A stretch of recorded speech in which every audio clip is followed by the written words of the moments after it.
Hello. I am going to do a tutorial on how to use live presentations using your Microsoft 365 subscription to present your platform presentation during the colloquium. Um, we're transitioning to using Microsoft 365 and PowerPoint Live or a live presentation so that people have access to a closed captioning. So I'm going to show you essentially how you will be saving your PowerPoint presentation for your platform. And when you get up to the podium, perhaps some of the strategies that you'll have to do so that your presentation has the closed captioning. So I did post a handout before you start. It's titled Before You Start. It's the PowerPoint presentation or how to use your live presentations. Um, and so I'm going to pull that up. I'm going to do a lot of screen sharing. And sometimes I'm never sure if um, Zoom or Microsoft Teams is still following me when I present, if it's still following my sharing screen. So I'm going to be over diligent in making sure I hit the share screen several times so that you can see everything that I'm doing. So I'm going to share screen. And here is your before you start live presentations. So again, like I said, we all should have a Microsoft 365 subscription. When you're saving your PowerPoint, you want to make sure that you're saving it to your OneDrive folder. Okay, and so you should be able to access it using Microsoft 365. You all have UMary credentials that you can enter. And again, you can see here, they have the OneDrive highlighted. So if you are creating your PowerPoint and you want to save it to your OneDrive, and make sure that it's there. When you open up your OneDrive account, you'll be able to click on your PowerPoint or the PowerPoint application, and I'll walk you through how to do that. And you should be able to then pull up your PowerPoint and it will be suited for live captioning. So how you actually start is when you open up your Microsoft 365 account, you'll actually select the PowerPoint icon on the left-hand side of your screen, which is what the handout here shows. So when you get that open, you're going to get a web, or you're going to get a different browser on the top of your PowerPoint. And what you'll want to do is you'll want to click on slideshow, and then you'll want to click on use subtitles, and then only people in your organization. Okay, so that's what you're going to want to select.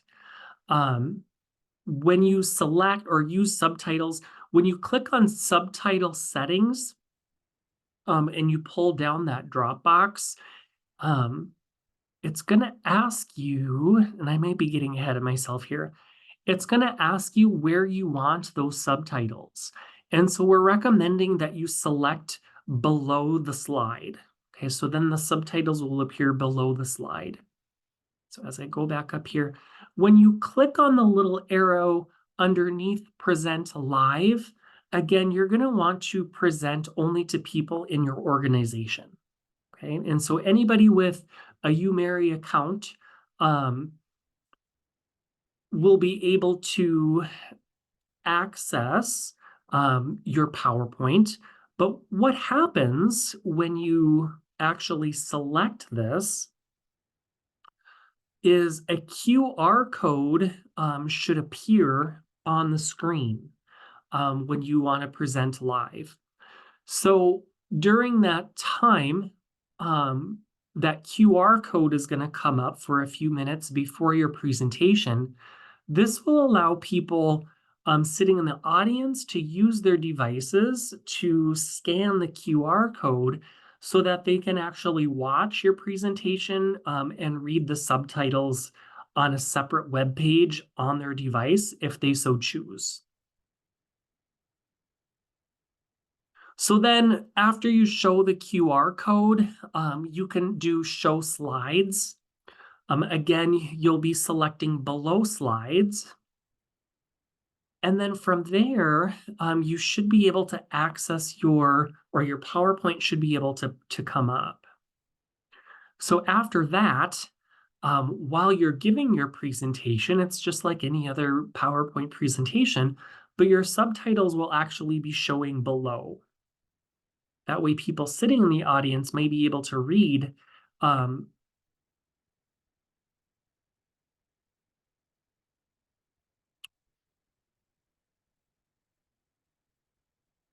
Okay, already included this. So system requirements, you'll be needing to use your microphone. So you'll want to make sure when I was problem solving this, I had my microphone muted. So you'll want to make sure that you're not muting your microphone so that you can get access or so that your microphone can access your presentation so it can display your captions. So again, this handout is here. I'll have it posted in Canvas. I found it very helpful. I just kind of walked you through it here. I'm going to stop sharing and I'm going to move over to my Microsoft 365 account. Okay, so this is my Microsoft 365 account. You can see I've already been logged in. So on the left-hand side of my screen, I'm going to click on PowerPoint. That should allow you to find or to search your handouts. Now, this is the one I'm going to be using, the platform presentations. So I'm going to go ahead, I'm going to pull that one up, and then I'm going to reshare my screen.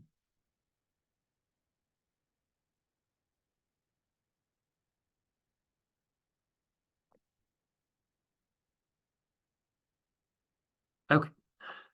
So now we see here that I have my PowerPoint pulled up. We're in the OneDrive Microsoft 365. I can go to slideshow, hit select.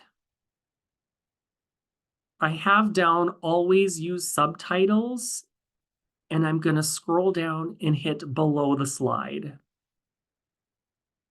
Let's make sure that's highlighted. And now it's below the slide. Okay, so you can kind of see that it's gray, meaning it's selected. When I go to present live, again, I'm going to select only people in my organization. Okay, I'm going to stop sharing and reshare because it kind of switched screens and I just want to make sure you're seeing what I'm seeing. And so here we see the QR code, right? And so anybody sitting in the audience, if they want a close-up view of our presentation, they can scan it with their QR code, or they can scan the QR code, and they'll have access to things on their own device if they so choose. From here, so you'll leave this up. I don't think the colloquium committee has suggested how long we leave it up. There probably will be some transition time between presentations, and so likely, I would recommend just making sure that you get it pulled up here so people have that access. When you're ready to present, you can click on Show Slides. Just in case, I'm going to stop sharing. And now my PowerPoint slide is up and running, okay? So you can see hopefully below that my captions are automatically showing up as I'm presenting. So this will be good for you to practice, because even myself, I find the closed captioning words that are constantly popping up as I'm presenting, they're a little bit distracting. I'm not necessarily used to having them come up. And of course, as I'm presenting, I'm looking down and making sure that are these really accurate? They look pretty good.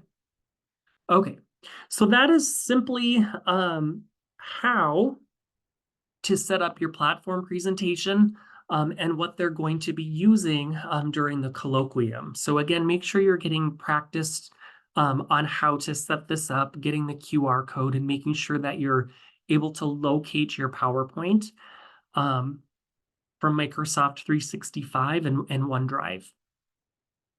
I'm going to move into our platform presentation PowerPoint slides. So for professional presentations, such as your platform presentation, the main purpose is to communicate about your research and inform others, right? So you are the experts. You have been doing this research for nearly a year now. You have looked in the literature, you know what the literature says, you know your project very, very well, and what you found in your project and how it relates to practice. Okay, so you are the expert. With these professional presentations, when you're discussing your research, they tend to be very professional. They're technical, they're scholarly, and so typically we have the presentation content. So there's a title slide. So this is your title of your study, your researcher names. And during your presentation, you're likely going to give an introduction of who you all are and how you choose to introduce each other. So somebody may as you're doing your professional presentation, you may give an introduction like, the title of our study is dot, dot, dot, dot, dot, dot, dot. The authors of this study are so-and-so, so-and-so, so-and-so, and I am so-and-so. Okay, so now how each person wants to be recognized, right? Like some presentations, everybody like does like a little step forward when their name is called. Some people kind of raise their hand. So as your research preceptors are looking at your presentation and going through and practicing and rehearsing them, they will likely give you some feedback on what looks good. The slides should just highlight key points of each of your chapters or sections. So again, this is really similar to your posters. So you'll have like a title slide. You'll likely have a background and needs slide, maybe a literature review slide, or maybe that's just included in your background and need. Your methodology slide, your results slide, your discussion slide. So typically, again, each slide just has bullet points of things that you're going to discuss. Slides are usually only displayed for 20 to 30 seconds. So for a 10-minute presentation, you likely could have 15 to 20 slides. However, that seems really quick, right? So you may be spending more time on your results section, going through your results. I know some of you have a great deal of results to share, and maybe you're not spending as much time going through your methodology. Maybe that's pretty cut and dry. So for your slide designs, you should use a bright slide design, very simple, a solid background, and a lighter color background. And so typically we use black letters or colored letters so that there's higher contrast between the light, solid black background and the words, okay? You should use a sans serif font without the extra elements. So you want to stick with Arial or Times New Roman. Typically, they're a good choice. They're less distracting. You usually want to use 24-point font. Certainly no less than 18 would be ideal. Just so people in the back of the room have access to or are more likely to see what you have posted. So try to keep the content on the slides as bullet points, as main concepts or main points that you want to discuss, and just those discussion points. You'll want to maintain consistency by keeping the same font, providing that professional style, and you want to be very consistent with your slide formats and your slide design, your bullet points, all of those things throughout your entire presentation.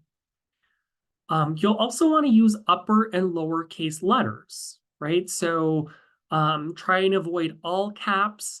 I know sometimes for your slide, like where I have slide design on the top of my slide, that automatically defaults to all caps. That's fine, right? But as you're using bullet points, you'll want to make sure that you're using your upper and lowercase letters, okay?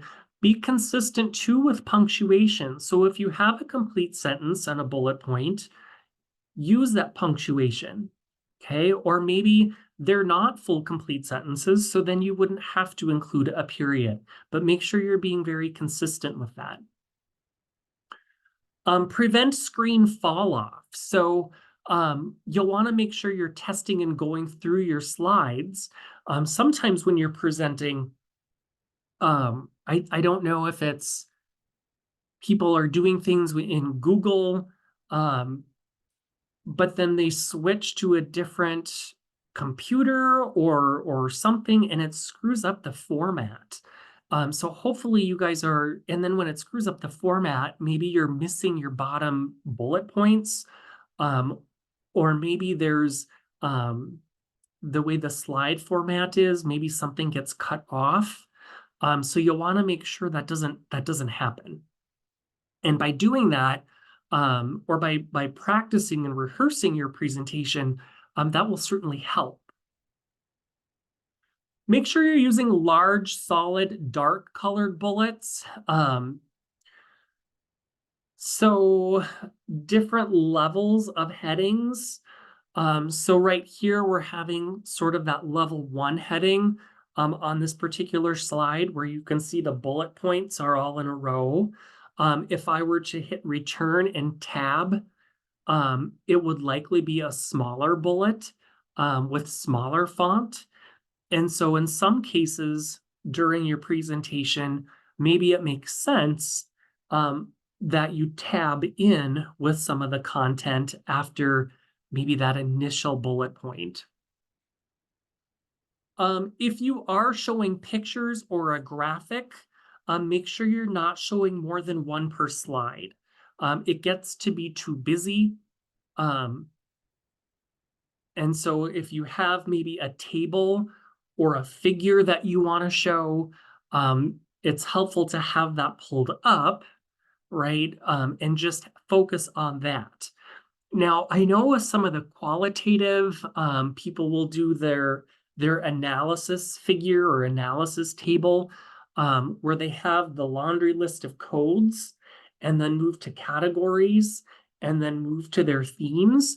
And so if you have multiple themes, sometimes it's really hard if you're sitting in the back of the room you almost need a binocular to look at all of the code words, right? And excuse me. So you'll want to make sure that when you're looking and using graphics, maybe you're simplifying your graphic a little more. Or again, right, how much do you have to decrease the font so that you can fit that whole figure on one slide? Maybe it's more feasible to break that up into a couple different slides. Try to avoid or do not use slide transition features. They can get really awkward, or the animations. Sometimes we forget we have an animation that we have in our slide, and then we'll hit it, like the advance button, then we'll kind of panic, like, oh my gosh, it's not advancing. Oh yeah, that's right. It's one of those, fade away animations, or um, something like that. And so just keep very, very simple, and don't use those transition features or animations. So when you're speaking, organize your material that is comfortable for you. You'll likely want to create a script for you. Um, we've had students that just simply write their script on the bottom of their PowerPoint or in the notes section of their PowerPoint. Um, I think we all prefer that you guys have a script. So when you submit your PowerPoint to us, we can go through and we can kind of read who's saying what. Um, During your presentation, it's not uncommon for us to have the PowerPoint slide with the notes section right there on the podium for you to kind of go through. Sometimes if you get really rehearsed, you could simply make an outline or have your own cue cards, or remember like the whole recipe card thing, your 3x5 card notes, right? When giving speeches, those kinds of things. Typically there's something there in front of you for you to rely on. You can look at your notes. You can look at the laptop monitor, but really avoid turning around and facing your presentation that your crowd is watching, okay? Because you don't want to speak with your back turned towards the crowd, okay? So sometimes we have, we may be referring to something on our slide, like maybe we're referring to our codes that are in a qualitative study, right? And so we may say, the figure on the slide represents our data analysis for our qualitative study. On the left-hand side of the screen, or on the far side of the screen, you'll see where we have all of our code words listed. Okay, so after you say that, you might take a laser pointer and you might turn and maybe highlight those code words and pause a little bit. So again, don't turn your head and keep talking and presenting, because that's really distracting for the crowd and some of them may not be able to hear you. Rehearse, rehearse, rehearse. So rehearse by yourself. Rehearse in front of a mirror. I know that sounds cliche, but I'm pretty sure my first 8 years of teaching, I had a mirror in my office, and I would practice my lectures, making sure that I'm looking up, watching my nonverbal communication, looking at myself, so I'm not just looking down, reading word for word, right? So that's what we want to try to avoid. Usually a rehearsal will run a little bit shorter than your live presentation, okay? And so during the presentation, you have 8 minutes to discuss. After that 8 minutes, you are cut off, and then you have 2 minutes to entertain questions. After those 2 minutes are done, then you're done. You're off the stage, okay? So by rehearsing and by having that script, you should be able to identify, okay, maybe somebody needs to slow down a little bit with their pace. Maybe somebody needs to speed up a little bit with their pace. And so maybe you need to add more content to a particular section. And so rehearsing is really going to help you work out the bugs. Rehearsing is really going to make sure that you're practiced. You can access your PowerPoint. You know how to pull up and work with the closed captioning. So you won't be as nervous when you get up in front of the group, the crowd.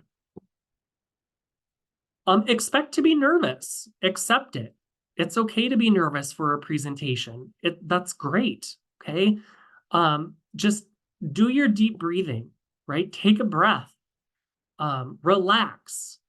Um, try to relax. Okay. During your presentation, try to use natural gestures and voice inflection to add interest. And again, when you're rehearsing, this is really good feedback for you to give to your fellow presenters, for your preceptor to give to you. Sometimes we get so rehearsed that we're just simply reading our script and it becomes very monotone. Okay. Since these tend to be professional presentations and scholarly, um, they tend to be a little boring. Okay. And so add some voice inflection, use natural gestures, if you will, and visualize yourself giving a great presentation. During your presentation, talk to your audience. Look up, use eye contact. Okay, try not to read your speech or your presentation. That's can be very distracting.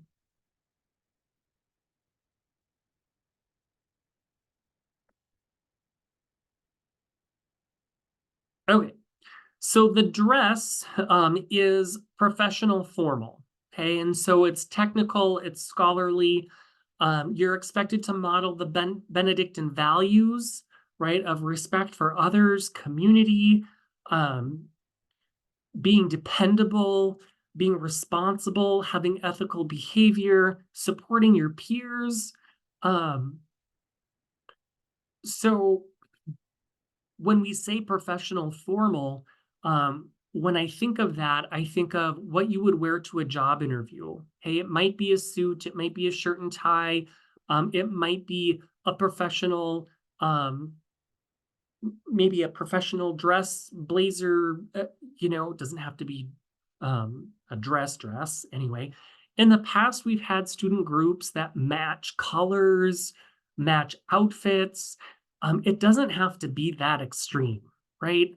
I remember when I was a student and we had the research colloquium, we were told, hey, you guys are getting close to job interviews, right? And so think about what you want to wear or what you would wear on a job interview where you're looking really professional, and model that, right? And maybe it's purchasing something like that now, something classic, right? So that in a year or so, when you're interviewing for jobs, right, you'll have that piece um, in to choose from if you um, to use that for any job interviews.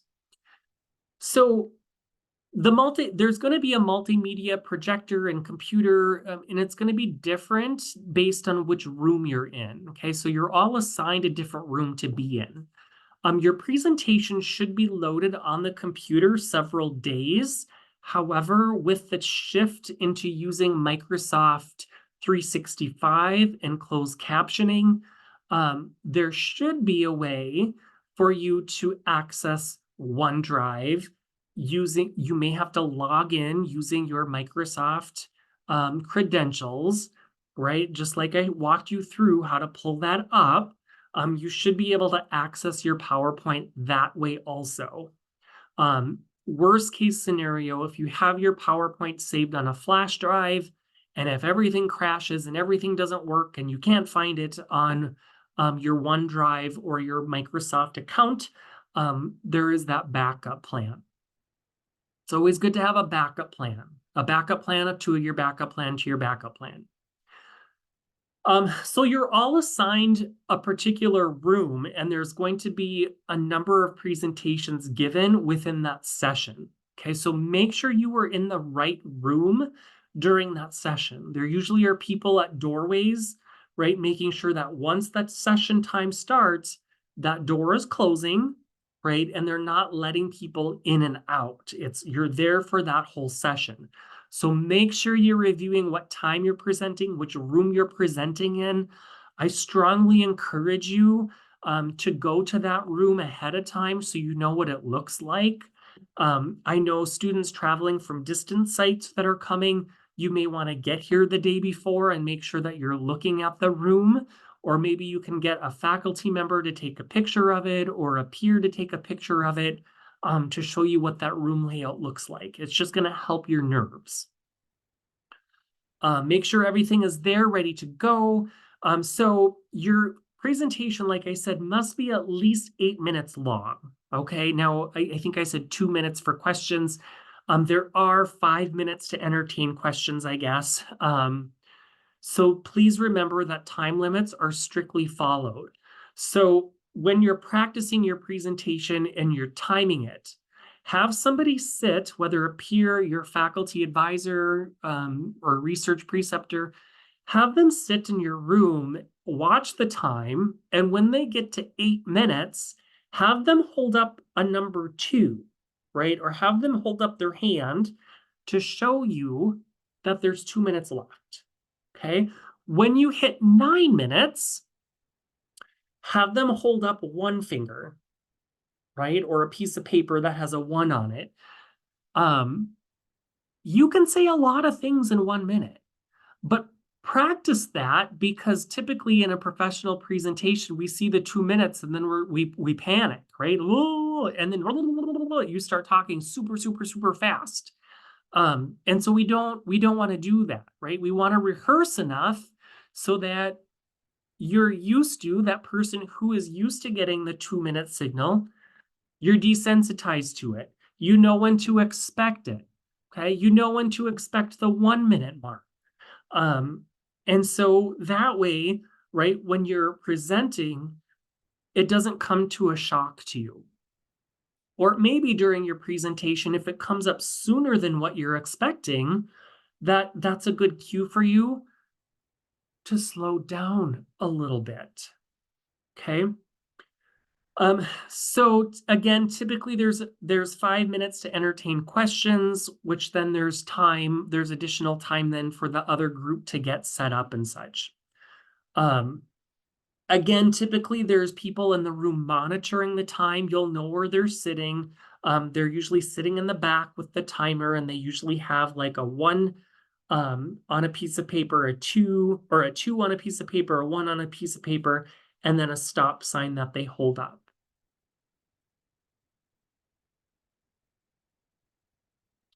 So here's some examples. I like to show you examples. The purpose of slides in a presentation is to clarify the content. The words of the text should represent the main points of the commentary, highlighting the information. To be effective, the text of the slide should be uncluttered, well-spaced, and in bold type. Words of the text should not present the talk verbatim. Okay, so essentially what I just said, right, is verbatim on this bullet point. So when I'm presenting, your crowd is going to be reading all of these words and not listening to me. Okay. This slide is boring, it's tedious, it's difficult to read. People sitting in the back are going to have to squint, right? It's very distracting. So again, the audience isn't going to necessarily concentrate on you, they're going to concentrate on the slide. So effective slides. Okay, so the main points that I was talking about in the previous slide was to clarify content, right? So the effective slides are meant to simply clarify contents of your research study. You're only supposed to highlight important information of your study, and the use of bullet points helps the audience focus their attention on you, the speaker, and just the highlighted information from the slides. That way they see the information on the slides, and then you're providing that commentary through conversation or through your presentation skills. So frequently asked questions. When do you have citations on your slide versus when do you just have them on a reference slide at the very end? Okay, so typically if you mention the author's name in the presentation verbally, it does not have to be on the slide, but it should go on your reference page. So anybody that you say, right? Should be on your reference slide. So maybe in your background in need, you're going to say, the United States Census Bureau of 2018 identified that the world's population was becoming more diverse. Okay, so maybe on your first slide, that bullet point is increasing diversity in the US. Okay, now since I cited that verbally from the US Census Bureau of 2018, it shouldn't have to be on my slide, but it would be included in my reference list. Okay. Now, if there's a main idea you're referring to and you do not state the author's name, there should be an in-text citation on the slide. Okay, and then the full reference is on your reference slide. So again, if you're saying something like, the United States population is becoming more and more diverse. Okay, so where did I get that information from? Okay, I didn't state the United States Census Bureau of 2018. So likely if I'm making that statement and that's a bullet point, I should have that in-text citation there so the audience knows that that's a professional citation, that I'm getting that somewhere. Sometimes you'll want to use a variety of both, right? Of your script will be highlighting the author in the year, right? Versus having all those in-text citations on your PowerPoint slides. That can get very, very distracting, right? Sometimes I would put the in-text citations in maybe a smaller font too, because it's important that it's there, but you're trying not to use it to distract from the audience from the main points. So 5 minutes for questions for a 10-minute presentation can seem like an awful lot, okay? And I think this is what makes students the most nervous. What questions are they going to ask? What if I don't know the answer? Well, make sure you know all aspects of your study, right? You know, some of you maybe contributed a lot to the background in need, where others of you probably contributed a lot to the data collection, where others, maybe a couple of you really honed in on the data analysis, right? And so make sure you're all aware and you discuss understanding. You all have that understanding of your study, okay? So make sure you all have that knowledge of, you should know exactly what you did, why you did it. Real common examples of questions, and typically our dean sends all the faculty an email that says you must ask questions for the presentations. So we have to ask questions. But the more common ones that I recall hearing is, if you were to do this study differently, what would you do, right? Or what would you do differently if you were to do this study again? So this is a nice segue, right? So you probably talked about the limitations of your study, suggestions for future research. There might be some tie in there for you to explain that. Okay, this is a pretty general, pretty common question. I think a lot of people ask. And so be ready to answer that question. Probably the second most common question is, how will the results of your study impact your future practice? Okay, and so be thinking about, what did I learn from the results of this study that may impact my future practice? Again, we have that implications to practice section, right? But it's really helpful, I think, if you can talk about, well, it might affect me in this particular way. Okay, so again, everybody should have a response to that. Not that everybody will answer that question, but sometimes maybe there's a couple of you that may want to answer that question. Kind of similarly, based on your results, what would you recommend to others? A little bit broader question. And then what surprised you most about your results? So be thinking about those kinds of questions. Every now and then, there's a faculty that throw in a zinger, did you think this was the most appropriate methodology to answer your research questions? Or why did you choose this particular statistical analysis and not this particular statistical analysis? Okay, and so I really hope that you would consider or prepare questions that may come up like that too. Now, we aren't necessarily a research institution, right? So a lot of our studies are smaller scale. We have smaller populations. We're maybe focused on a particular population within a geographical area or location. And that is suitable, right? We went through the research process together, or you all went through the research process. And so um, if there is something you don't understand, like why did we choose this methodology? Why did we choose this analysis? Um, make sure you're really asking that and understanding that before your presentation. So you all can answer that question, or somebody can answer or entertain those questions. Again, they're going to really make sure that you know, or you should know, why you did what you did. Okay, I think that's everything covering platform presentations. I think some other tips, don't have gum in your mouth. Um, I know there was one year, it's really distracting. There's one year, or it's every year. It's just depending on the disciplines that are presenting. Somebody typically has something in their mouth. And so when somebody's talking, and then you have your other group members alongside you, and somebody's nervous and they start chewing, right? Maybe a nervous habit or something like that. Everybody stops listening and starts watching the mouth, right? One year, one of my first years of teaching, I remember a student had a neon orange tongue ring in her mouth, and she kept